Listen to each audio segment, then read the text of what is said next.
Hello and अस्सलाम वालेकुम to all of you. This is Asad Hayat और आप लोग देख रहे हैं it's all for you. So guys, जो हमारा आज का लेक्चर है वो है पास्ट परफेक्ट टेंस। इसको हम with its identification, with its formula, with all its particular 4 types जो कि हैं simple tense, negative tense, interrogative and then negative interrogative. तो इस लेक्चर में जो है हम पास्ट परफेक्ट टेंस को एक्सप्लेन करेंगे, ब्रीफ करेंगे, क्लैरिफाई करेंगे और दैन उसको एग्जांपल्स के साथ ब्रीफ करेंगे। So that's the every point will be clear for all of you. तो इसमें सेम मेथडोलॉजी होगी कि हम जो है एक साथ आइडेंटिफिकेशन लिख के फिर जो कॉन्सेप्टिव फार्मूलाज को एक साथ ही लिख देंगे and then I will take a example and explain all its particular 4 types. I mean to say simple, then negative, interrogative and at least negative interrogative. So by doing this, our lecture is limited to almost 10 to 15 minutes, and that's a very good gesture for all of you, because you would not be restricted by watching a long video of about 20 to 25 minutes. So that's a very good gesture, I think, to limit our video to 10 to 15 minutes. So it's good for all of you. तो चलिए हम जो है आज का अपना lecture start करते हैं, जो कि होगा पास्ट परफेक्ट टेंस के ऊपर। तो आज का लेक्चर स्टार्ट करते हैं, जो कि है पास्ट परफेक्ट टेंस। सबसे पहले इसकी पहचान, इसके आइडेंटिफिकेशन के हमें पैसे पता चलेंगे कि जो सेंटेंस आया हुआ है ये पास्ट परफेक्ट टेंस ही है। उसके बाद इसके फार्मूला चारों जो होंगे कि सिंपल कौन सा है, नेगेटिव कौन सा है, कैसे होगा, इंटरोगेटिव और नेगेटिव इंटरोगेटिव कैसे होगा। तो सबसे पहले इसकी पहचान से स्टार्ट करते हैं। तो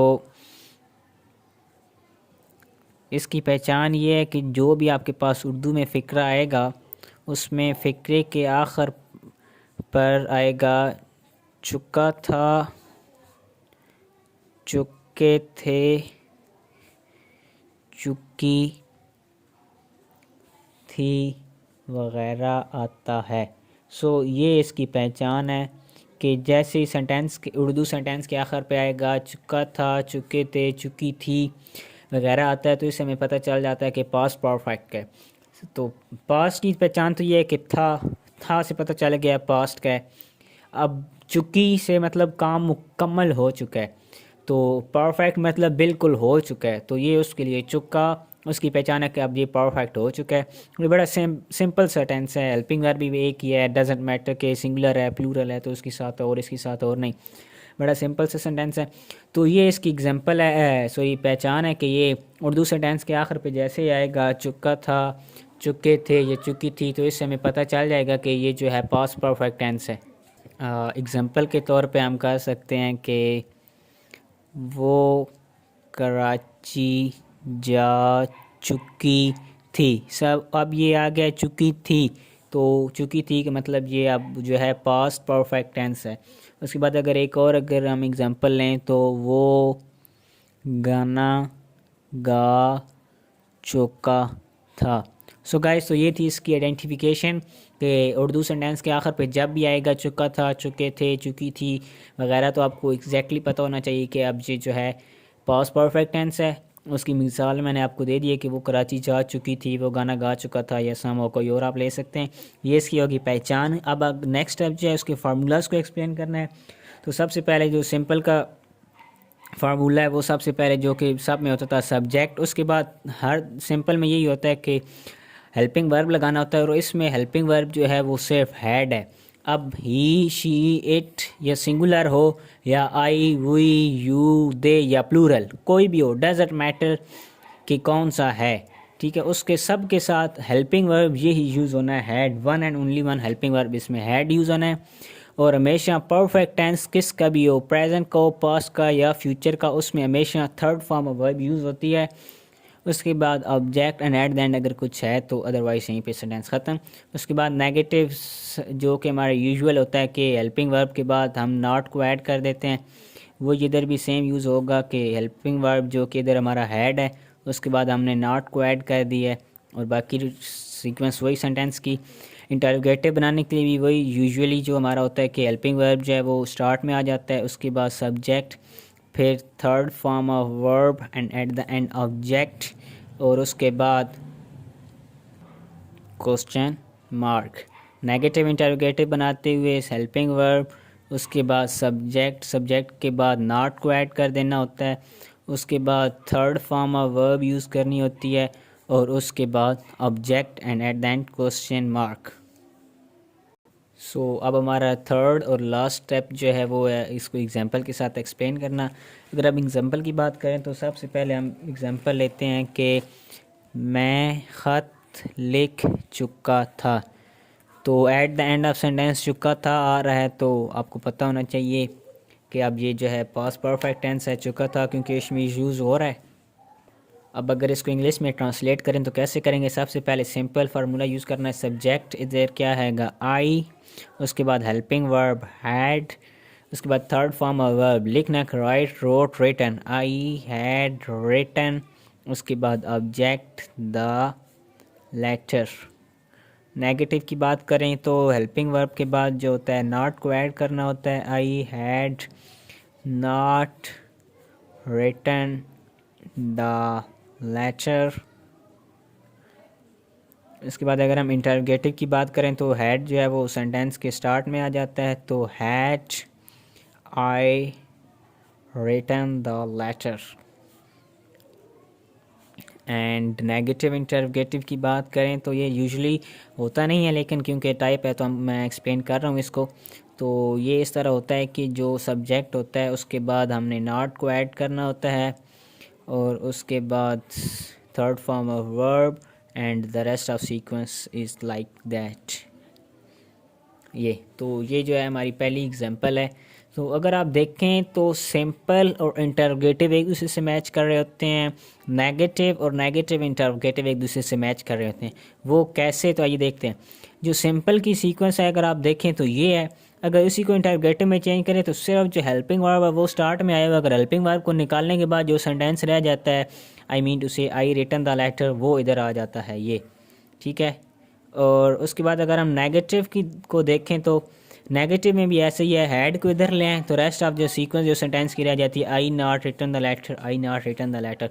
सो ये भी एक टेक्निक से है, एक मिथ है, इसको याद रखने की अगर किसी को ना याद हो तो, कि हमेशा सिंपल और इंटरोगेटिव सेम होते हैं, सिर्फ हेल्पिंग वर्ब का डिफरेंस आ रहा होता है, स्टार्ट में आ जाता है। और इसी तरह नेगेटिव और नेगेटिव इंटरोगेटिव सेम होते हैं, हेल्पिंग वर्ब शुरू में आ जाता है, रेस्ट ऑफ द सीक्वेंस वही होती है। और बाकी जो एक डिफरेंस इनमें ये है कि इन दोनों में ये नेगेटिव इंटरोगेटिव और नेगेटिव इंटरोगेटिव में जो eight the end of the sentence question mark put करना होता है।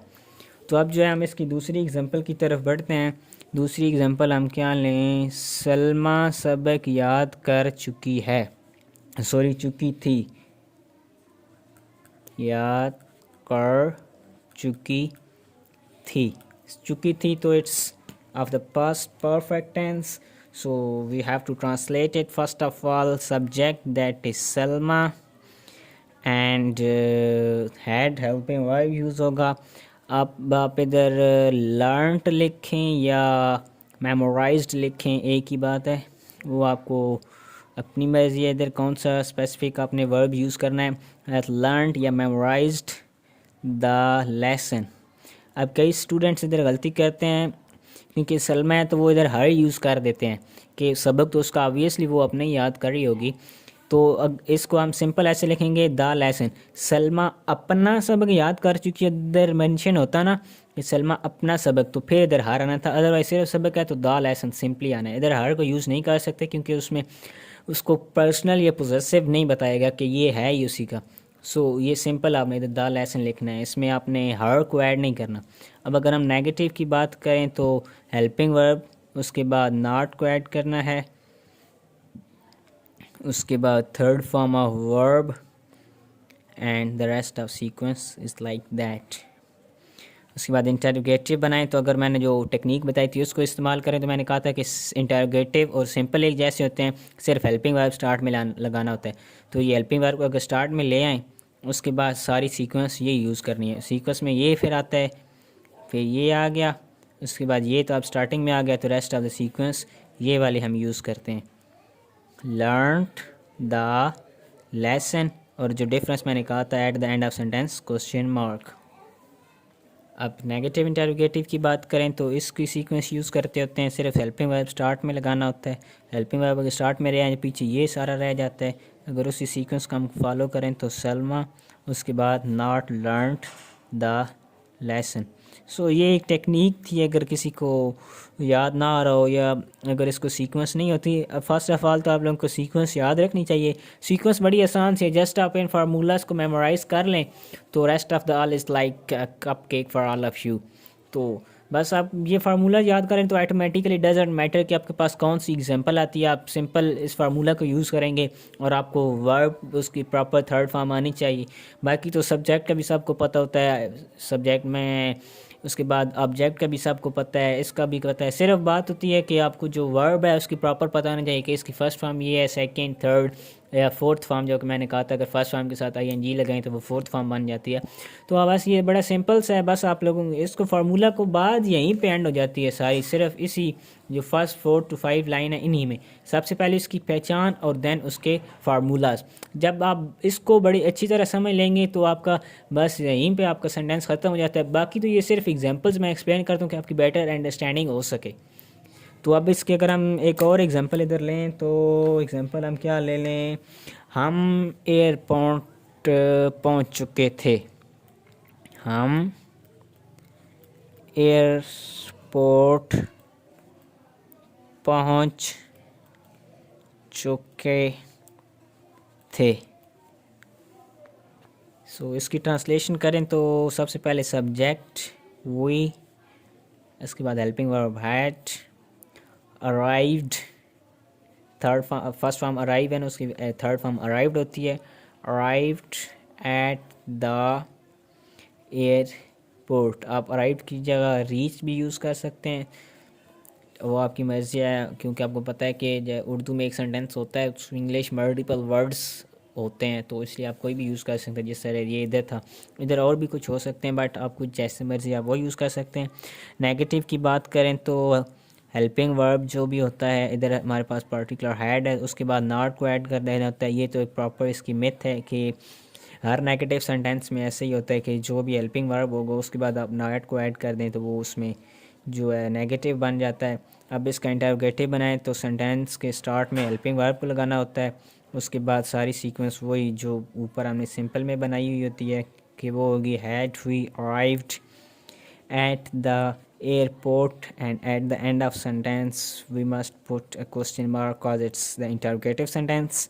अब नेगेटिव इंटरोगेटिव की बात करें तो फिर वही हेल्पिंग वर्ब के बाद आपने नॉट को ऐड कर देना होता है और फिर रेस्ट ऑफ द सीक्वेंस जो होती है वो वही होती है जो कि ऊपर हमने नेगेटिव में बनाई हुई होती है।